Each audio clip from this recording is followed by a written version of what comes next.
Every once in a while, you know, when I'm teaching somebody, in fact, this happened today with Stacy from Germany, a light went on for me as I was teaching her about how to find the notes on the guitar.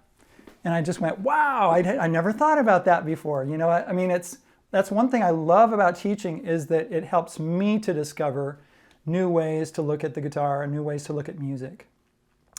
So let's talk a little bit about, now, do you guys all have the Quail Studios music and lead sheets book?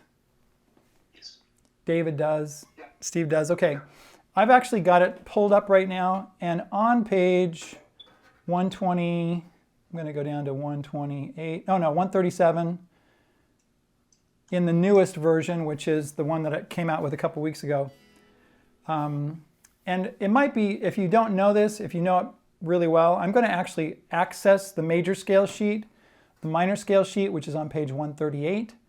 And then I'm also going to talk a little bit about, and I'm going to talk about this, either you write this down or look at that sheet, because I don't want to lose you. Now, you know, Steve, I know you play and you've been playing for a long time. I honestly don't know. I mean, I think you told me a little bit that you hadn't really gone into theory before. No, I have not. Okay. So anyway, let's talk just really briefly about the notes in a scale. And now the first note in a scale, I'm going to play a C right here. And if I play a scale, right, it's do, re, mi, fa, sol, la, ti, do, like that. And that's, you know, you've heard that before. The first note of the scale is called the tonic. T-O-N-I-C. Tonic. And I don't have this in my book, and I was thinking I should probably do a page on what the scale degrees are actually called. The first one is called the tonic. The second one is called the supertonic, meaning the one right after the tonic. The third one is called the mediant. The fourth one is called the subdominant. The fifth one is called the dominant. The sixth one is called the submediant. The seventh tone of the scale is called the leading tone. And then we're back to the tonic. But what we're going to talk about today, we're going to talk about the tonic and the dominant. Because tonic is the first note of the scale, okay? And the dominant is the fifth note of the scale, okay? So if you play 5 notes in the scale, 1, 2, 3, 4, 5, right? The first note is called the tonic, the fifth note is called the dominant. And when you build a chord on the first note of the scale, so if I build a chord on C, in the C major scale, I get a C chord. So that's called a tonic chord in the key of C. And when I build a chord on the note G, right? And that's called the G chord, and it's called the dominant chord. Okay, now if I make that into a 7th chord, then it's called a dominant 7th. Okay, when you do a major 7, now the reason it's called a dominant 7th is because it's got that 7 note in there.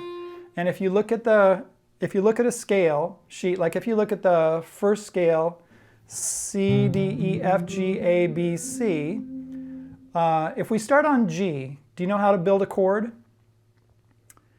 You play 3 notes, right? G, B, and D. It's every other note in the scale.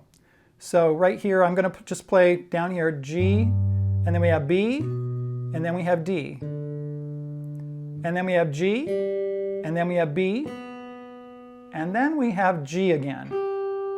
Right? So it's G, B, D, G, B, G. So we've got 3 Gs, 2 Bs, and 1 D if we play, you know, like the standard G chord that everybody looks at in a beginner's book. Right? Okay, so if you take this G right here and you go back 2 frets, if you go back 1 fret, it's F sharp, and if you go back 2 frets, it's F. The interval between the G and the F is called a minor 7, okay? Like that. Now between G and G, it's called an octave. Between the G and the F sharp, it's called a major 7. Okay? So if I play a G chord, right?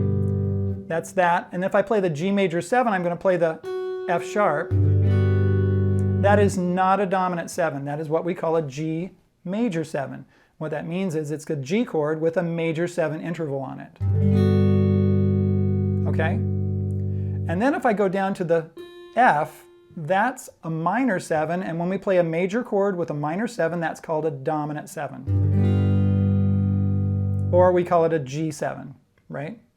And we don't say G dominant 7 all the time because every musician that knows anything about that knows that when you say a G7, they're talking about a G dominant 7. If I want it to be a G major 7, I will say G major 7. And that's a jazzy sort of a chord, right? When I'm playing, let's see.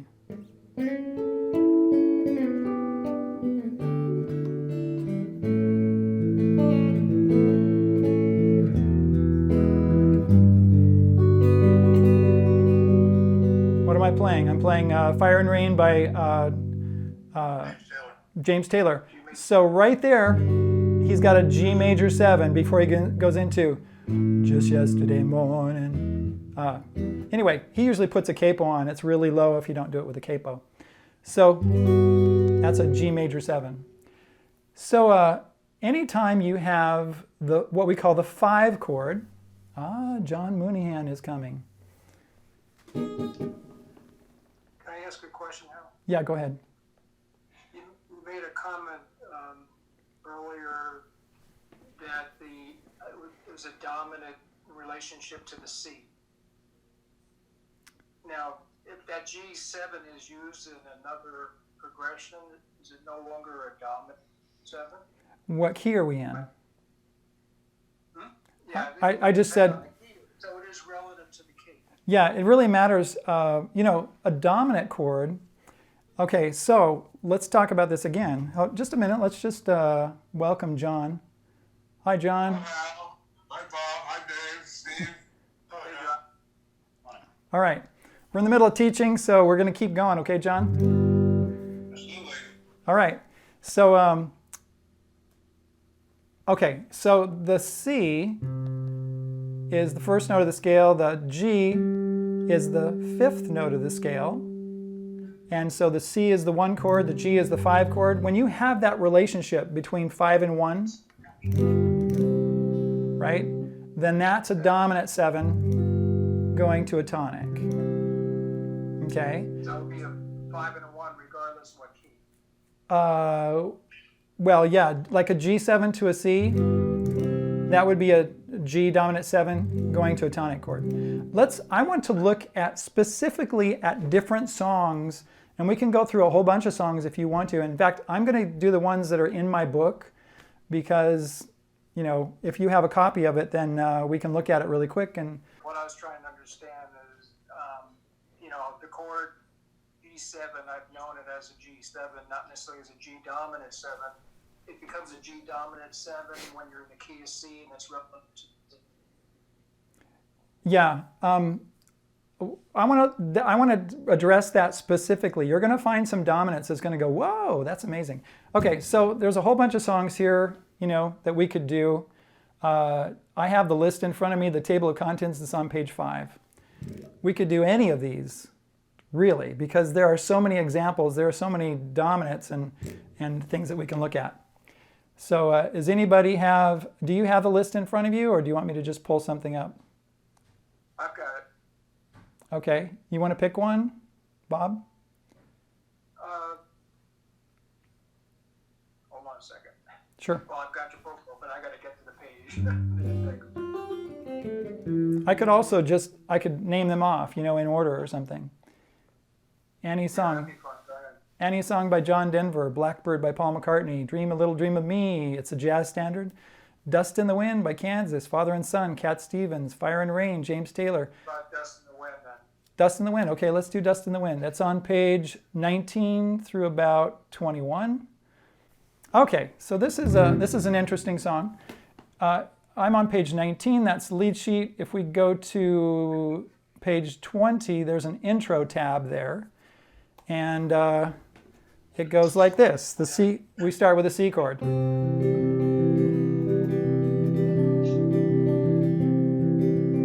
Now, whenever we start a song, you know, and the first chord is a C, the first thing I think of is, I think this is in the key of C, right? Because a lot, yeah. So the tonic note, or we're going to call it the home note, it's just like baseball. You know, when you start a baseball game, the first guy gets on home base, he's going to bat it, right? How does he get a run? He goes around the bases, and he goes all the way around, and when he gets back home, then he scores. So the same thing happens in music. We, a lot of times, not all the time, because like if you're late to the baseball game and you get in the stands and you sit down and you're like, it's the second inning, right? And you go and somebody's on second base and somebody else is up to bat, you know, and you know, it's like, okay, I'm in the middle of the game here, you know, what's the score? That's the question you have in your mind. Sometimes when we get into a song, sometimes we don't start on the home base. Sometimes we start somewhere else. But we're starting on C, Dust in the Wind. This is really interesting because we got a C chord. And then it goes to a C major 7. And then it goes to C9, back to C, right there. And then we get an A minor chord. Sorry, it's actually an A sus2. Yeah. Now, what is an A minor chord in the key of C? What note of the scale is it built on? C, D, E, F, G, A. It's built on the 6th degree of the scale, so it's a 6 chord, right? And the 6th chord is a minor chord. Let's see.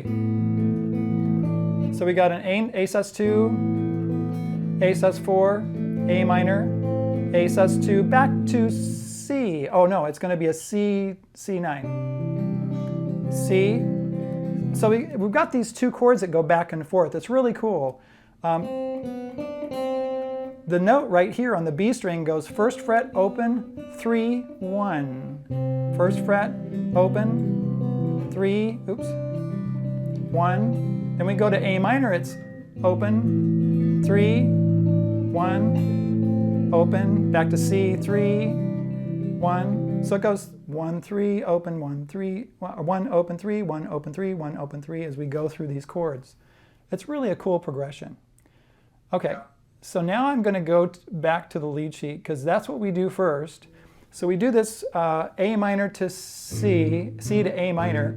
Now what's interesting about the keys of C and A minor? Do you know what the relationship is between those two keys? Yes? You don't or you do?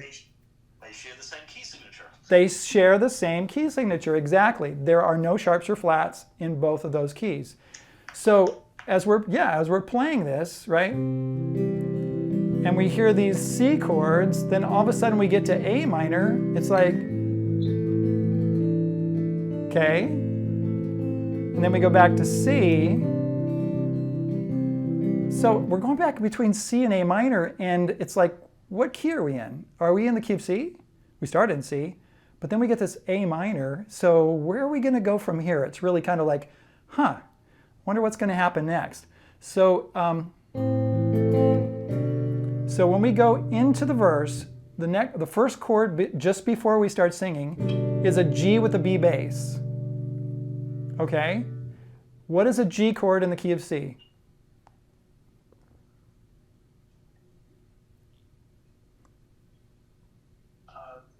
It's the 5 chord. It's the dominant. Okay, it's the dominant chord. I close my eyes. Okay, so I'm not really warmed up this morning, but that's okay. So we get a 5 chord going to 1, and all of a sudden, when we get that dominant going to tonic, then we say to ourselves, that's the cadence. It's called a cadence. 5 to 1. That, in fact, we could go, I close. We could do a G7. I close my eyes. And it would sound really good too, because the G chord, the 5 going to the 1, is the cadence that tells us what key we're in. Okay, so now we know we're in the key of C. Okay, so close my, and then we go back to G, and then A minor, which is the 6th chord. Eyes only for a moment. And then we got a G chord, which is 5 chord again, and then a D minor chord. And the moment's gone. A minor, we sit there for a second. And then we do G with a B bass again. It's the same chord progression. G with a B bass to C. We're in the key of C. All my dreams pass before my eyes, a curiosity. And it's kind of, you know, this song, what's it about? It's about life. It's about dust in the wind. It's about us not being permanent, you know. We're going to be here for a while, and then we're going to die, and then we're going to go on, and we're just going to be dust. You know? It has scriptural, ancient scriptural references too. You know, if you read the Bible and you understand that. Anyway, so now when we go into the chorus from the A minor, suddenly we get a D with an F sharp bass. Da dust in the wind. Okay, what is that D chord? Well, the D chord is not in the key of C because it's got an F sharp. And the key of C does not have an F sharp in it. You know, we go C, D, E, F. What's that? Is that called a borrowed chord? It is borrowed. Where is it borrowed from? What's the next chord after the D with an F sharp bass? It's a G chord. Okay. If you go to, you know, that scale sheet that we talked about, you look at the G scale. G, if G is 1, what is 5? D. D is 5. So if we were in the key of G, G would be 1, D would be 5. What's going on here is that this D with an F sharp bass is something called, this is actually acting as a dominant to the G, and this is called a secondary dominant.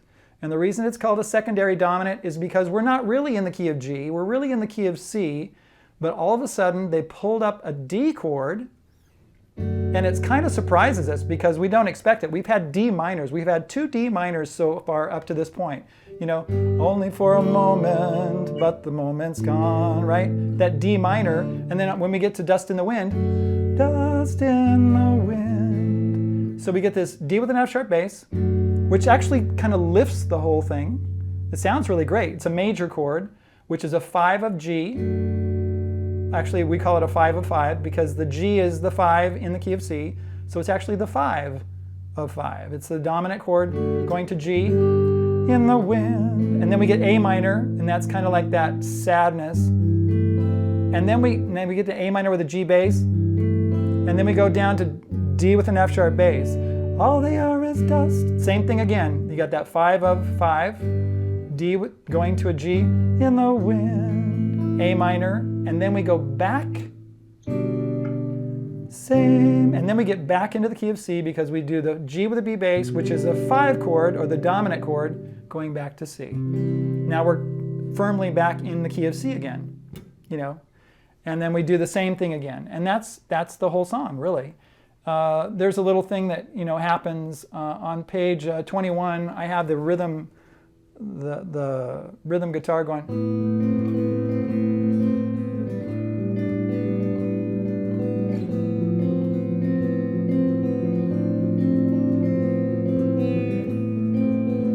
And this is a really cool part. I really love it. But it's got that droning A note. And it's really kind of like related to A minor the whole time.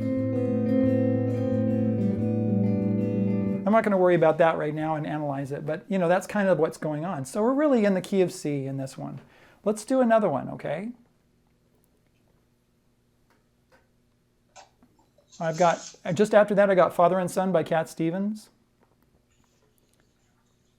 After that, I've got Fire and Rain by James Taylor because it's in alphabetical order. Oh, I've got For What It's Worth, Buffalo Springfield. Something's happening here. Key of E. Key of E, yeah, we're solid in the key of E. But this is really an interesting one because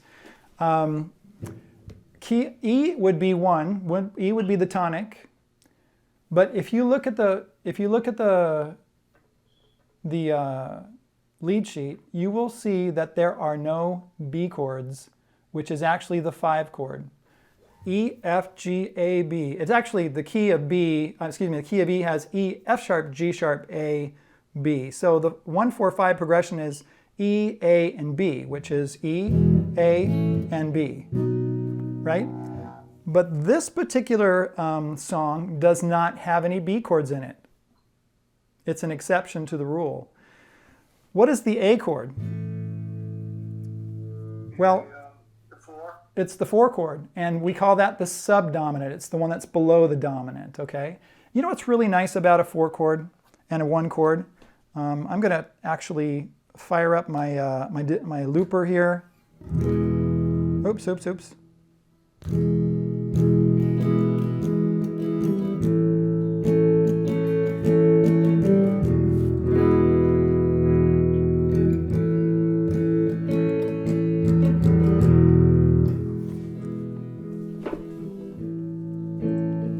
So what's nice about going back and forth between the 4 chord and the 1 chord, the 1 and the 4, this is a great key. I mean, just those 2 chords, any chord, you know, E, and you know, when you tune your guitar, what is it?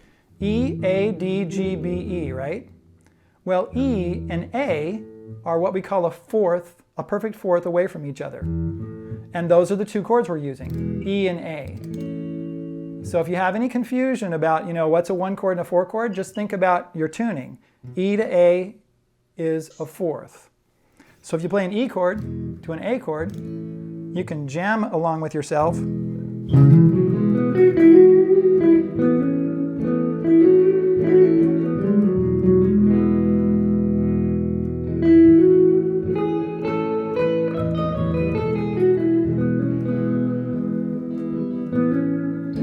Okay, which is really kind of cool because then all of a sudden you can just set up 2 chords as a progression and just jam along with yourself. It's really great. So you know what's interesting about that too, and as I was talking to Stacy the other day, she was saying, well, you know, how do I memorize my strings? Well, what's the next one? A to E, A to D, right? E, A, D. So we got A and D. I teach my students this, you know, here's the string names. Well, A is on the 5th fret, right? And then you go over to the A string, you got a D. So you got E, A, D. And then let's go to the D note, which is on the 10th fret, D to G. So these are perfect fourths from the E to the A string, right? And of course, this one is a G, and a perfect fourth above that is a C. And then a B is right here on the 7th fret, B to E. If you go to the 8th fret, we got C to F. And those are all, I didn't do the 2nd fret, which is an F sharp. I didn't do in between those notes. But I did E and G and A and B and C and D and E. Okay, so what do we have here? Something happened in here. 1 to 4, and what it is ain't exactly clear. There's a man with a gun over there telling me we got to beware. Think it's time to stop. Hey, children, what's that sound? We got a D chord. D is not in this key. David, do you know what this is? David and I have talked about this in his lesson several times. You got your sound off. My shame should be evident. No, it's okay. I know you haven't got it all down yet. Okay, so if you think about the notes in the scale, just don't worry about sharps right now. E, F, G, A, B, C, D. D would be the 7th note of the scale. Now in the key of E, the 7th note is actually a D sharp. So this is what we call a lowered 7. Okay, remember that? So, time we stop, hey children, what's that sound? Then we go to an A chord, everybody look what's, and then a C chord, going down. And that's such a great, I love that progression. It's such a fun progression, isn't it? I mean, it's a neat sound. Think it's time we stop. Children, what's that sound? Everybody look what's going down. Then we're back to E and A again, going back and forth. So what is the C chord? There is no C chord in the key of E. It's a C sharp. Lowered sixth. It's a lowered 6. Yeah, C, D, E, right? So where do we get that lowered 6 sound? You know, David had some questions about songs before, a couple songs in fact, and they were in minor. And one of the examples I like to talk about is Stairway to Heaven. You know, it's got that A minor to a G to an F. A minor to a G right at the end.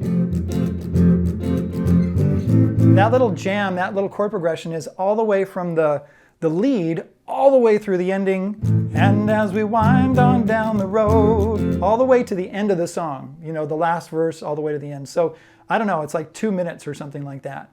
That's all that chord progression is. A minor, G, F. In the key of A minor, G is what we call a lowered 7, F is a lowered 6, and then it goes back and forth, back to A minor. Now, we've talked about a cadence a little bit, and a cadence is a 5 going to 1. Well, the 6 is actually a substitute for 5 in A minor. So this, instead of going 4, 5, 1, you know, like if I was in the key of A minor, well, if I was in the key of C, it would be like F, G, C, right? I like to use La Bamba as another, you know. La Bamba. So it's just 4, 5, 1, right? 4, C, F, G, 1, 4, 5. La Bamba. Okay, but the alternate in minor is lowered 6, lowered 7, 1.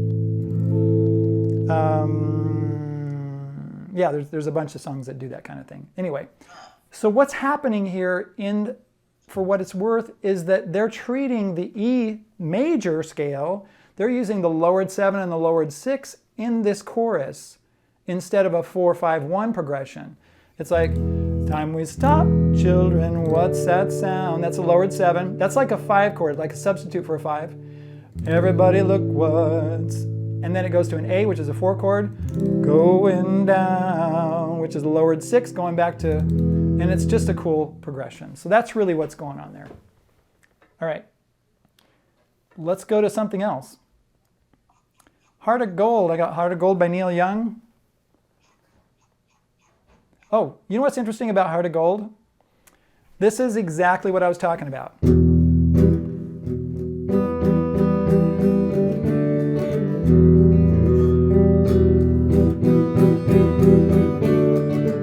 E minor is the 1 chord. The D is the lowered 7. I wanna live, I wanna give, and that's the chord progression there. E minor. What's interesting is that what is the parallel major to E minor, David?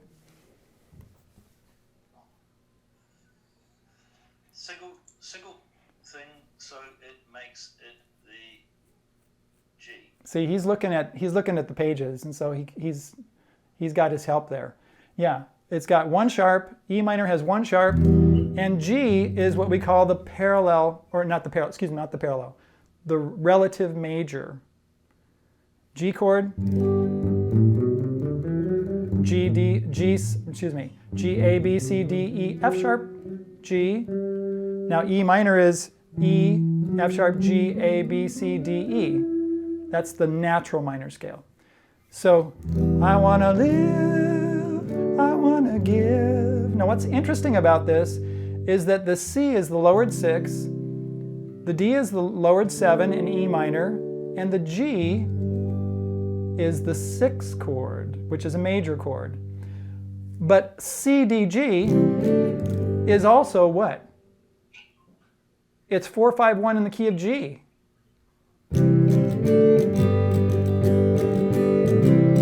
So if I start on G and do G, C, Para bailar la bamba, para bailar la bamba, que necesita una poca de gracia. And all of a sudden I'm in the key of G. So this is really interesting because if we do an E minor, C, D, now what if I played an E minor chord at the end of that line instead of a G chord? Listen. I wanna live, I wanna give. That sounds good. I've been a miner for a heart of gold. E minor instead of G. It's these expressions I never give. That actually sounds really good, right? The melody is exactly the same, but he doesn't do that. He doesn't go back to E minor. He doesn't go lowered 6, lowered 7, 1. He goes lowered 6, lowered 7, major 6, you know, the 6th chord, which is a major chord in that key. And it's actually like a 4, 5, 1 in the key of G. So it's like, well, are we in the key of G? Or are we actually in the key of E minor? You know, because an E minor chord would be what we call a 6th chord in the key of G. The way we know it's actually in the key of E minor is because of the introduction.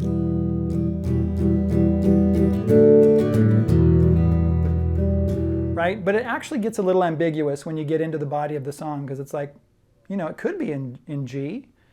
And I'm getting old. That'd be like a 4 chord going to a 1 chord. Okay? Now, we kind of got off our dominants because, you know, when we were a dominant chord, which is a 5 to 1, the ones that I've just told you don't have those. Well, the D would be the dominant to G. You know, I want to live, I want to give. The D is the dominant to G. So that's the interesting thing there. Let's go to a different song. I've got Here Comes the Sun.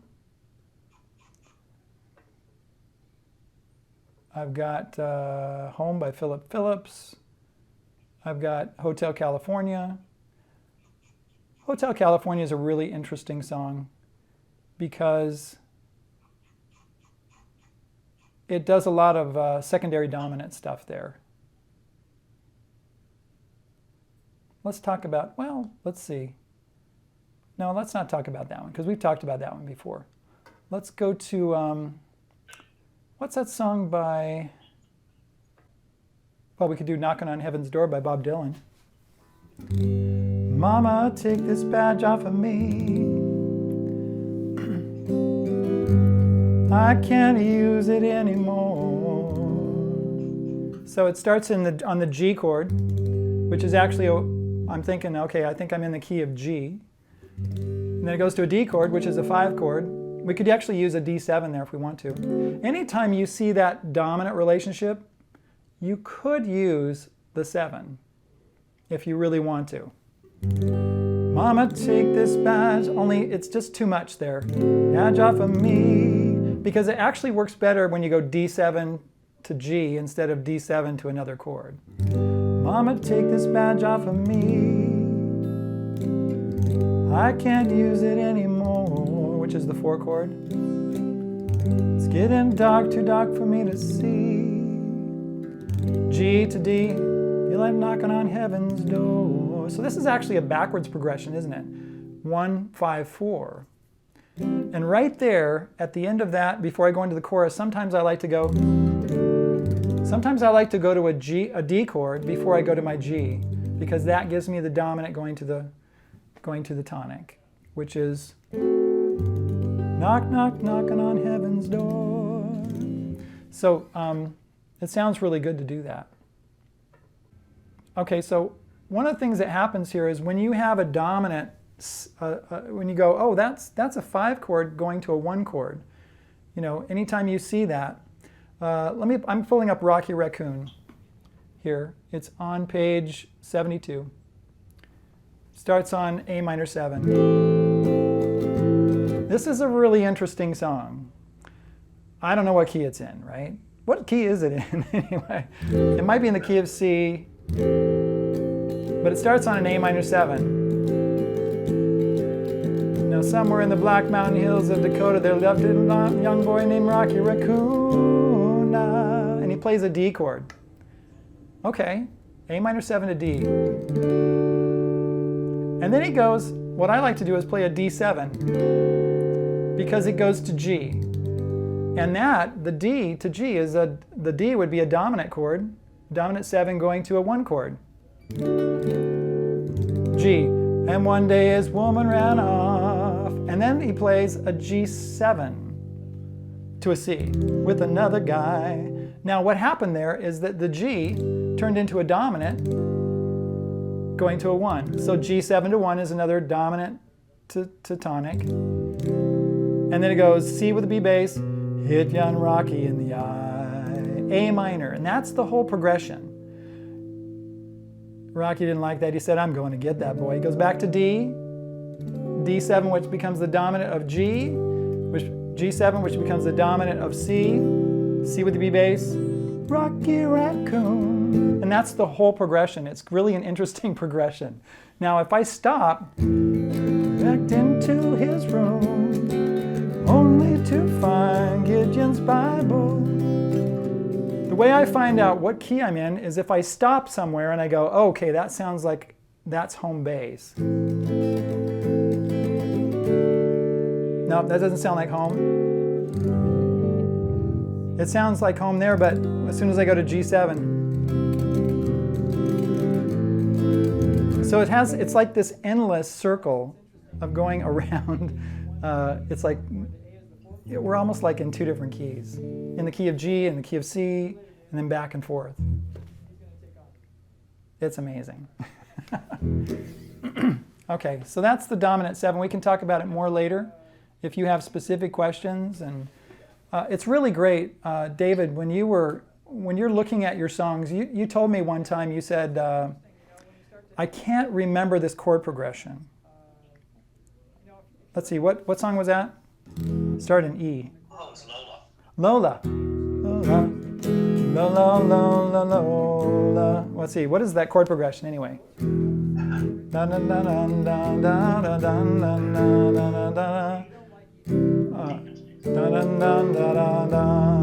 Right, okay, so it goes E, A, and D. Yeah, and that's a really interesting chord progression too. And so David and I talked about the relationships of those chords to each other. And did that help you to think about those chords better? Yeah. Actually, what was interesting, I think one of the things we came up with, we noticed that the low E string, A string, and D string, I mean, that's the chord progression right there, E, A, D.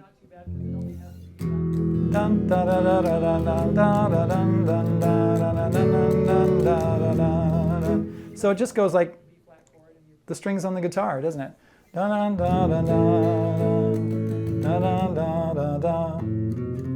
it goes to a C chord. Now guess what? That C to D to E is just like Buffalo Springfield's song, isn't it? Well, it doesn't do it exactly the same chord progression, but that Buffalo Springfield song has a C and a D and an E in it, which is very similar to Lola. It's really good to know these things because we can do a lot with, to simplify things, and we can memorize things really quickly because we can say, oh, I know that chord progression. That's just like this other song. Or it has, because it's not a whole lot different from song to song. There's a lot of, and that dominant, what we were talking about, the 5 chord going to 1 chord, you find it everywhere. And then, of course, you find in the E minor, I'm just looking at Snow by Red Hot Chili Peppers. Come to decide that the things that I try. Let's see.